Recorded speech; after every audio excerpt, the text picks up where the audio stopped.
Je travaille dans le monde muséal depuis une quinzaine d'années et j'aime la peinture, la sculpture, la photographie et la mode que je sers dans mon quotidien depuis plusieurs années. J'ai rencontré Sergio il y a quelques années chez un ami cher qui s'appelle Serge et on s'est perdu de vue parce que Sergio était toujours entre deux avions, entre l'Espagne, la France. Mais j'avais eu un vrai coup de cœur amical pour lui. Et quelques années plus tard, j'ai eu un nouveau coup de cœur pour Sergio à Ronda en tant que peintre. Et on s'est retrouvés. Je suis allée le voir dans son atelier. J'ai découvert son travail, dont j'avais eu un aperçu. Il y a une rencontre qu'on a avec l'art.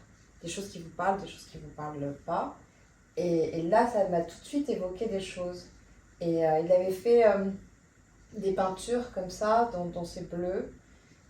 Et je lui ai parlé de ce que j'aimais dans son travail. Et là, il m'a proposé une commande. Il m'a dit, écoute, je vais te faire dans le format que tu veux, avec les couleurs que tu veux, la matière que tu veux. Et bien sûr, l'artiste a ensuite fait le reste, mais il avait quand même...